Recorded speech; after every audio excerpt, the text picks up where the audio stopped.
Welcome back to another video, guys. Today we're talking about tips to help you lose unwanted weight.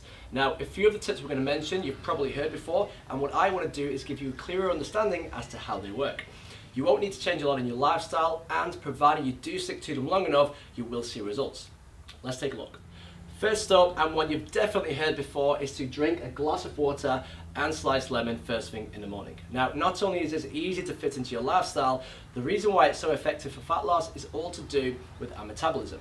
Now, we know our metabolism is the rate at which our body burns up energy, and as we sleep, our body doesn't burn a lot of energy because physically we're not doing a lot, and therefore our metabolic rate slows down.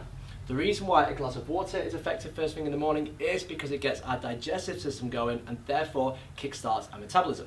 The reason why a piece of lemon, or any citrus fruit for that matter, is effective is because they're packed with vitamins and minerals, and therefore our metabolism has to work harder to break it down. And that is why they say it increases our metabolic rate. So, first thing in the morning, glass of water and sliced lemon. If nothing more, throw a lemon in there for flavour. Tip number 2 is a subject that can go on forever. This isn't going to be the be all and end all way for fat loss, but it is a good way to stop you from going hungry. And that is to have 3 main meals with 2 optional snacks a day. Now, make sure all of this doesn't exceed your calorie intake for the day. If you don't know how to work that out, go to the comments and I'll post a video showing you how to do that. Make sure all your main meals have a good combination of fat, carbs, protein and veg, apart from your last main meal of the day, which would only include any sort of meat, any sort of fish and veg. Now, the reason for this is all to do with insulin. Our body only starts to burn fat when insulin isn't present in our bloodstream. So, if sugar levels aren't high, that means insulin levels won't spike, which means you're more likely to dip into fat reserves for those hours of sleep. Make sure your snacks don't really exceed 200 calories and try and include fruits and nuts within these.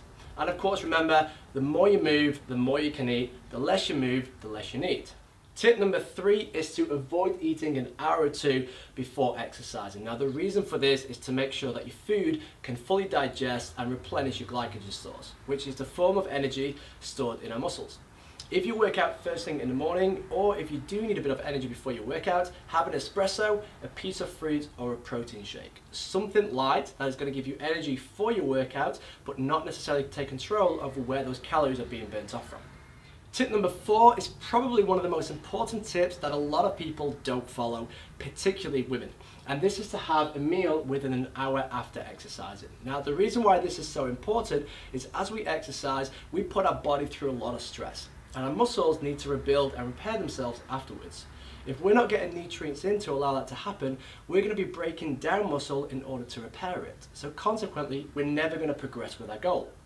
So make sure after a workout you have a meal that consists of good fats, carbs, protein and veg. This will allow our bodies to repair, replenish our glycogen stores and get our body ready for its next workout.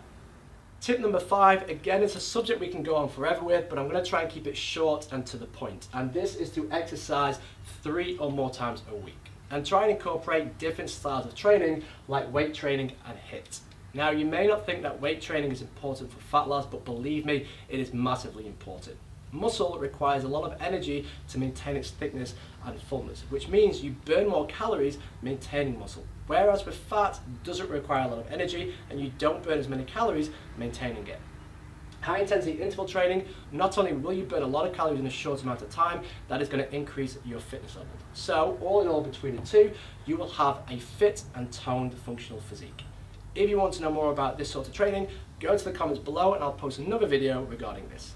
Tip number 6, and it's going to be the last one for today, guys, and it's probably the most important one that I want you to take away from this video, and that is everything in moderation. You've heard me say it quite a bit. Don't let cravings build up to the weekend. If you want something, allow yourself to have it. You're less likely to stick to something that you don't enjoy. Like I said before, one unhealthy meal isn't going to make you unhealthy, just like one healthy meal isn't miraculously going to make you healthy. But it depends which one you do more of, that will determine how healthy you actually are. I hope you enjoyed the video. I'll see you in the next one.